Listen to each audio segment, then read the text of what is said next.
Hey guys, welcome back to my channel. It's me, Adrian. I just wanted to go over how we use our teacher planner and then what we're kind of tentatively planning on doing next year.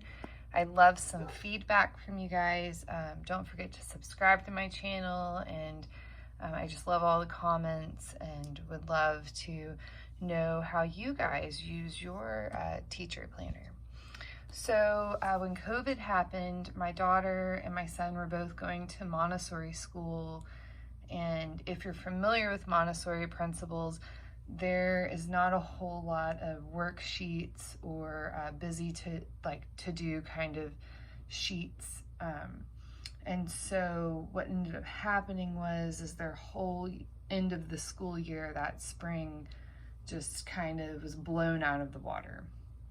So my husband and I, as the pandemic started to really take hold, we decided we were going to homeschool them. And of course, loving Erin Condren, I'm like, yay, I finally get to buy a teacher planner. So at the time I had bought this one, and it has been great. It has been well loved. As you can see, there's coffee on it. And so it has been great. And you know, I used it, let's see, I'll flip to some pages that I know about. I used it for both of my children to begin with. So like this being my older child and this being my younger child who's only 4. And my daughter's 10. And so, you know, we had used kind of a different curriculum. Anyway, as the year progressed, we we decided my son really needed to go back to school. And so we ended up doing that. And so, you know, this is kind of more what our weeks look like now. And this is just all my daughter, my 10-year-old. And so with all that being said, I bought another teacher planner, but I'm just not 100% sure I'm going to use it. And so if you guys have any suggestions further along, I'll explain why I'm not sure, but I would love to hear some suggestions from you guys. So with that being said, I bought another teacher planner, and I just thought I would kind of do a little walkthrough. So the teacher planner is still the exact same size, and I obviously love the black quill in the teacher planner. I got the mid-century circles, and it's very pretty. The coloring is very similar to my previous one, same exact colors. You can see that. But of course it comes with like the snap-in ruler and all of that. I found that the opening pages were very similar, you know, obviously just different design, but they are very, very similar to one another. So I'm gonna kind of keep my address out of there. But they're very similar, and as well as like how it is laid out. So all the tabs and everything, the first part with the communication log, the all about me in the classroom, and all of that, very similar.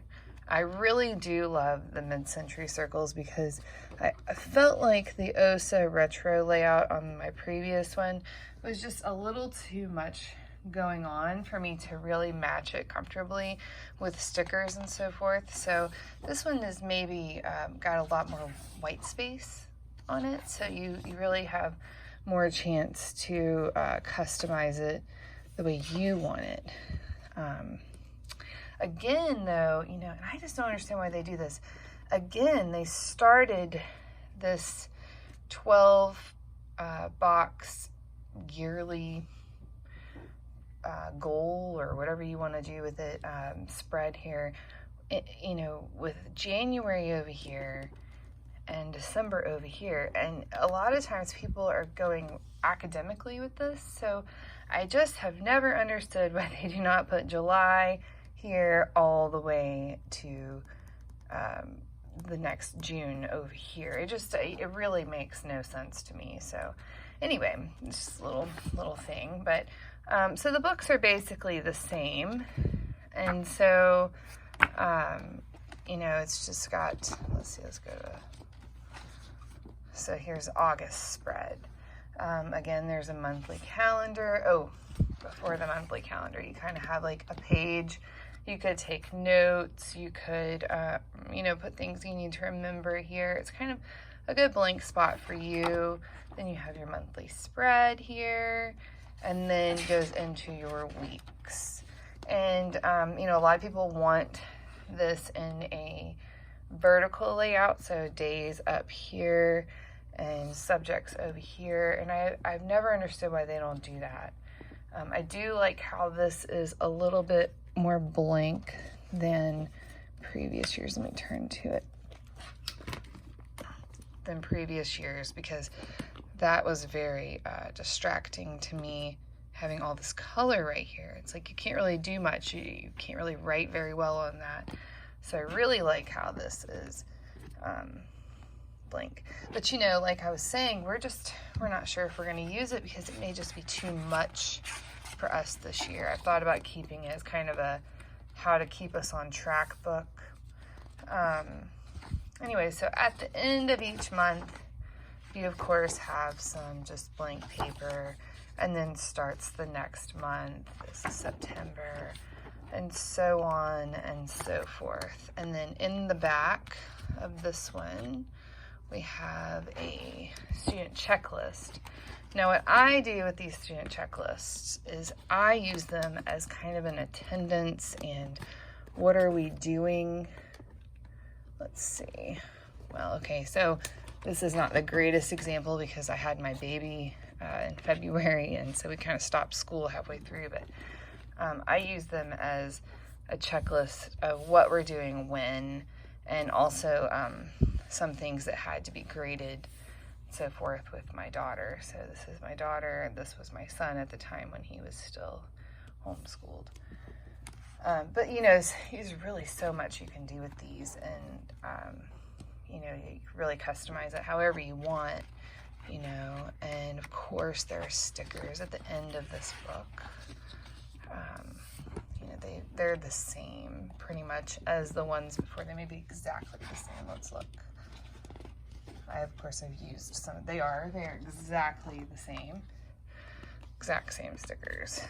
So, but anyway, so what I'm going to end up doing is I'm either going to use this book as kind of a way to keep us on track with the curriculum that we're using now, because I've kind of pieced together things a little bit more with what we have going on, and then use this book, the record keeping book, as my main planner for what we're going through each month.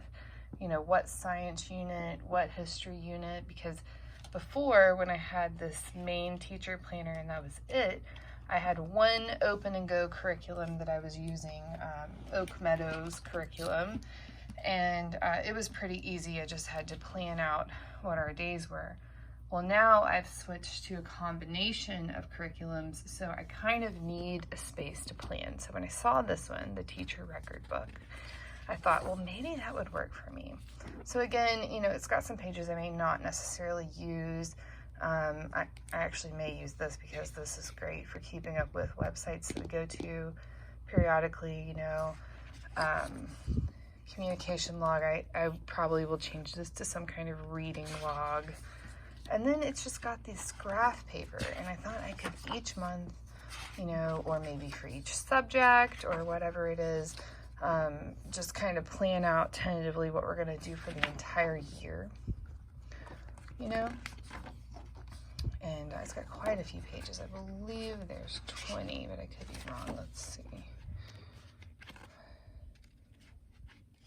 6, 8, 10, 12, 14, 16, 18, 20, 22, 24, 26 pages of that. And then there's the student checklist again, which this size checklist, let's go to this checklist really quick, would probably honestly work better for me, because I just don't need all this space.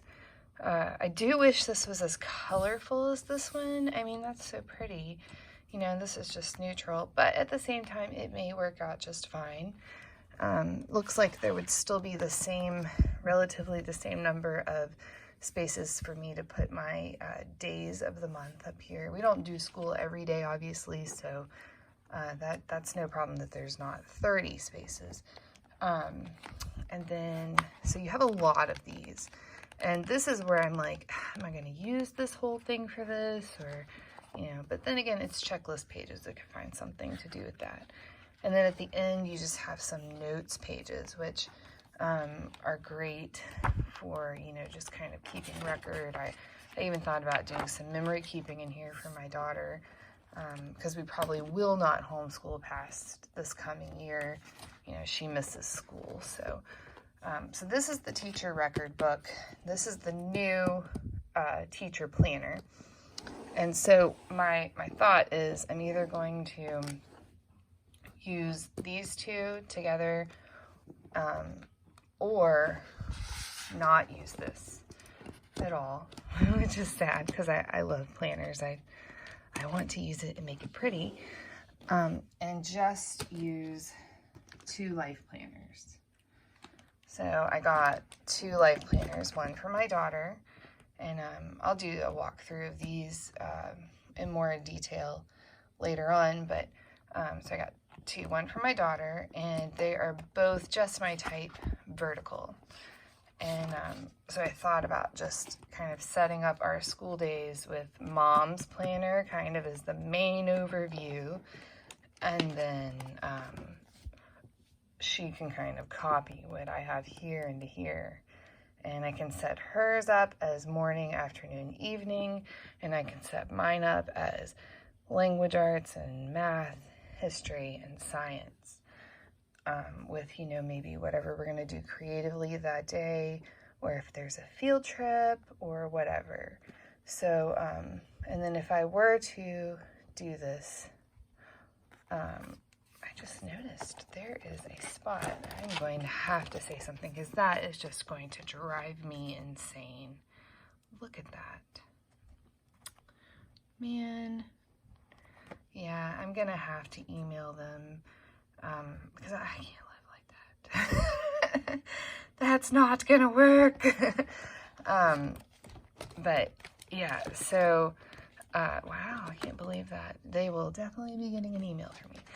Anyway, so using this book as mine alongside this, you know, as my record keeping and my kind of prepping planning book, because, you know, it's like, do we need this huge planner? Like, I can see if I had multiple kids, or even if I had like a small classroom or even large classroom really that I was running, like, this is great right here. I've even thought about gifting it to my best friend, although I think she's not as much into paper planning, but you never know. So anyway,